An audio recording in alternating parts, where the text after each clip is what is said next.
Question 1. A current carrying coil is subjected to uniform magnetic field. Coil will orient so that its plane becomes. Question में जब भी हम किसी current carrying coil को magnetic field में रखते हैं तो उस पर एक टॉर्क लगता है m dipole moment and this magnetic field, let us say normal is making an angle alpha with magnetic field. Torque का फॉर्मूला हो जाएगा M B sine alpha, M B sine alpha. ये टॉर्क करंट कैरिंग कॉइल को align करेगा, it aligns in the direction of magnetic field. Torque की कोशिश क्या होगी, इस कॉइल को मैग्नेटिक फील्ड के डायरेक्शन में अलाइन करना। अलाइन करने का मतलब ये हो गया जब अल्फा 0 हो जाएगा। नॉर्मल एंड मैग्नेटिक फील्ड के बीच का एंगल है अल्फा, ये प्लेन से पूछ रहा है तो angle between the plane of coil and magnetic field will become 90 perpendicular to the magnetic field. Option 4 is correct. A coil carrying electrical current placed in uniform magnetic field, इसमें एक torque लगेगा। वो torque current carrying coil M हो गया, dipole moment I ए, और ये magnetic field से angle बना रहा है सपोज अल्फा, तो टॉर्क का फॉर्मूला हो जाएगा एम बी साइन अल्फा, इसमें टॉर्क लगेगा। Option 1 correct. Question 3. Circular loop of area 0.01 meter square carrying current 10 ampere is held perpendicular to the magnetic field 0.1 Tesla. Torque acting on the loop is, torque का formula होगा M B sine alpha, M होगा I A N आई होता है, but इसमें loop में number turns 1 है तो N1 हो गया। P sine alpha, current I 10 ampere, area 0.01 metre square, magnetic field 0.1। Question में इस लूप को परपेंडिकुलर रखा है तो नॉर्मल एंड मैग्नेटिक फील्ड के बीच का एंगल हो जाएगा 0 डिग्री, साइन 0 तो टॉर्क हो गया 0। Option 3 correct. Question 4. Number turns area current the coil is small N, यहाँ पर नंबर टर्न्स है, नंबर टर्न्स पर यूनिट लेंथ नहीं है। Area and current I respective then magnetic moment, magnetic dipole moment का फॉर्मूला होगा एन आई ए, एन यहाँ पे नंबर ऑफ टर्न्स हैं तो सीधा ये फॉर्मूला था। Option 1 is correct. Question 5. A coil in the shape of equilateral triangle of side L as shown in figure suspended between the pole pieces of permanent magnet such that B is in the plane of the coil. तो अगर normal आएगा, normal से magnetic field के बीच का angle हो जाएगा 90 degree. तो अगर प्लेन एंगल बना रहा है 0 degree, magnetic field and coil एक ही प्लेन में है, प्लेन से एंगल मैग्नेटिक फील्ड का होगा 0, लेकिन नॉर्मल एंड मैग्नेटिक फील्ड के बीच का एंगल होगा अल्फा 90 डिग्री। टॉर्क लगेगा, इसमें टॉर्क का फॉर्मूला होता है, टॉर्क का formula M B sine 90 into area P sine 91 हो गया। एरिया हमने इसमें कैलकुलेट कर रखा है ट्रायंगल का, इक्विलेटरल ट्रायंगल का, H upon L sine theta sine 60 हो जाएगा। एच ये हो गया, एरिया हो जाएगा half into base into height, यानी एरिया ये आ गया। हम यहाँ पुट कर रहे हैं डायरेक्टली, एरिया की जगह L square root 3 upon 4 P, यहाँ पर ये टॉर्क हो गया। हमको निकलना है साइड एल कितना हो जाएगा यहाँ पे एल स्क्वायर यानी 4 tau upon root 3 I B का रूट ले लेंगे, 4 से ये बाहर आ जाएगा, torque upon root 3 I root. Option 2 is correct. Question 6. Charge particle Q moving in circle of radius r with uniform speed v associated magnetic dipole moment, ये निकालना। डाइपोल मोमेंट को हम लोग टेल एम से डिनोट कर रहे हैं, लेकिन यहाँ पर स्मॉल एम से बोल रहे हैं, नो प्रॉब्लम।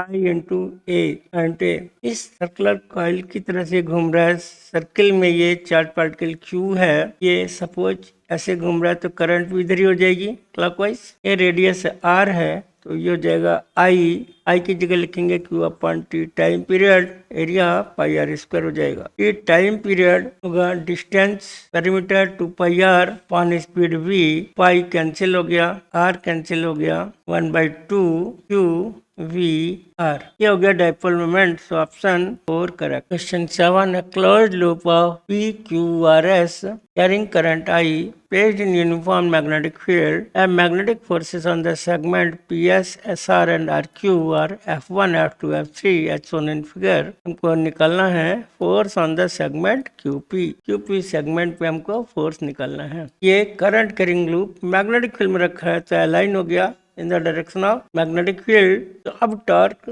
0 लगेगा, नेट टॉर्क 0 हो जाएगा, नेट फोर्स भी 0 हो जाएगा, क्योंकि ये इक्विलिब्रियम में है। इक्विलिब्रियम में नेट फोर्स 0 है, तो मतलब PS, SR एंड RQ इन पर मिलाकर के जो फोर्स है वही force equal and opposite PQ पे लगेगा, तभी ये इक्विलिब्रियम में होगा। तो हमको निकालना है फोर्स ऑन PQ। ये फोर्स इक्वल होगा, अपोजिट होगा resultant force of F1, F2 and F3 equal opposite, तो नेट फोर्स 0 हो जाएगा। इसको निकालने के लिए हमको इसका रिजल्टेंट निकालना पड़ेगा। अब ये resultant F3, F1 x axis और माइनस एक्स एक्सिस में है। F3 बड़ा होगा क्योंकि ये लेंथ बड़ी है। ये F3 माइनस F1 हो गया एक्स एक्सिस में, F3 माइनस F1 हो जाएगा नेट एक्स एक्सिस में, और F2 इधर है, ये F2 हो गया। इनका रिजल्टेंट हम पाइथागोरस थ्योरम से निकाल सकते हैं। F3 माइनस F1 का होल स्क्वायर प्लस F2 का होल स्क्वायर का अंडर रूट, यही फोर्स हो जाएगा ऑन PQ आर्म। तो option 4 is correct. Question 8, square current carrying loop is suspended in uniform magnetic field acting in the plane of the loop. If force on one arm of the loop is F, the net force on the remaining 3 arms of the loop। पहला जैसे question हो रहा है, suppose करिए कि हमारे पास एक हमने हैंग कर दिया स्क्वायर करंट कैरिंग लूप को। सपोज करंट इसमें I आ रही है, ये लेंथ लेट L हो गई, मैग्नेटिक फील्ड में रखा हुआ है। सपोज आर्म 1, 2, 3 इन तीनों पर फोर्स लग रहा है, जो वह इक्वल होगा टू 1 आर्म लेट 4। इस वाली आर्म पर जो फोर्स लग रहा है वो बाकी तीनों के इक्वल अपोजिट फोर्स होगा, क्योंकि ये इक्विलिब्रियम में है। जब भी करंट कैरिंग लूप को हम लोगों ने एक्सटर्नल मैग्नेटिक फील्ड में रख दिया, अगर ये लूप इक्विलिब्रियम में है मैग्नेटिक फील्ड, तो नेट फोर्स होगा 0, यानी force on arm suppose 4 must be equal to force on arm 1, 2 and 3 equal and opposite। यहाँ पर ये वाला फोर्स हमको F दिया हुआ है, ये भी इक्वल टू F होगा बट माइनस में। ये वाला फोर्स रिमेनिंग 3 आर्म पर भी फोर्स इक्वल होगा और अपोजिट होगा, जिससे कि नेट फोर्स 0 हो जाए। मतलब ऑप्शन 2 हो गया। Question 9, current carrying closed loop is the form of A right angle isosceles triangle of side ABC triangle in uniform magnetic field acting along the side AB। If magnetic force on arm BC is F, the force on arm AC is J।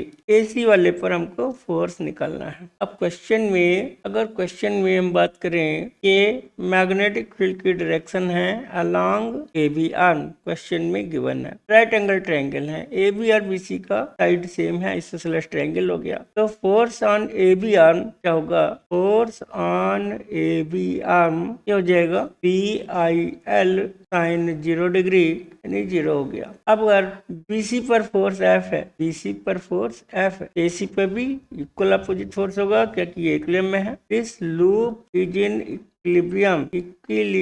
अगर मान लो हमने BC पर force ले रहे हैं इधर की तरफ, AC पर इक्वल अपोजिट फोर्स हो जाएगा, जिससे कि नेट फोर्स 0 हो। BC आर्म पर फोर्स F है, तो AC आर्म पर भी फोर्स इक्वल अपोजिट होगा, यानी ये वाला आंसर हो गया ऑप्शन।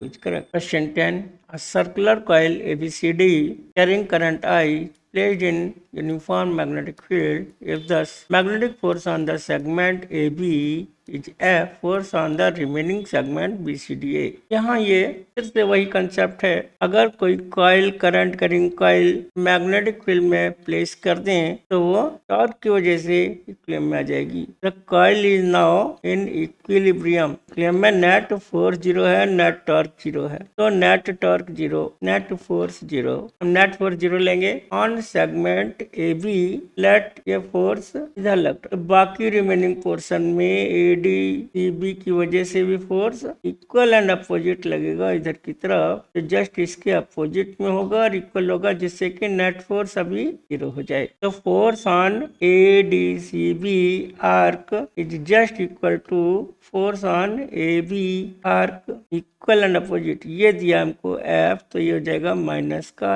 F, यानी option 1 is correct. Net torque net force 0 है, ये है main concept. Current loop in magnetic field is in equilibrium. Equilibrium दो टाइप के हो सकते हैं। Number 1 stable equilibrium. इक्विलिब्रियम में तो होगा loop, no doubt, but there are two possibilities, means there are two equilibrium when theta is equal to 0 degree, इसे बोलेंगे हम stable equilibrium. When theta is 180 degree, ये भी इक्विलिब्रियम है, बट ये अनस्टेबल इक्विलिब्रियम है 180। Case number 2 when theta is equal to 180 degree, ये भी इक्विलिब्रियम है, unstable equilibrium, no torque no force. Torque का फॉर्मूला होगा यहाँ पे mb sin 0 मीन 0, यहाँ पे हो जाएगा टॉर्क का formula mb sin 180 sin 180 is also 0। ये दो पॉसिबिलिटीज हैं, तो ऑप्शन थीटा 0 भी पॉसिबल है स्टेबल इक्विलिब्रियम, थीटा 180 भी पॉसिबल है unstable equilibrium. Question 12, rectangular coil of side L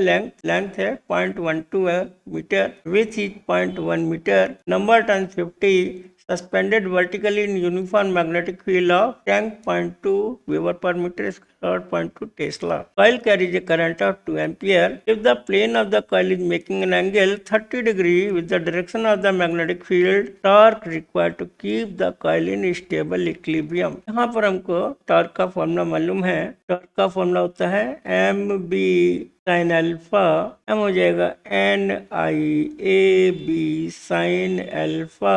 ये कॉइल थीटा प्लेन के बीच का और मैग्नेटिक फील्ड के बीच का एंगल है theta 30 degree. Normal and plane के बीच, नॉर्मल एंड मैग्नेटिक फील्ड के बीच का एंगल होगा अल्फा 60 डिग्री।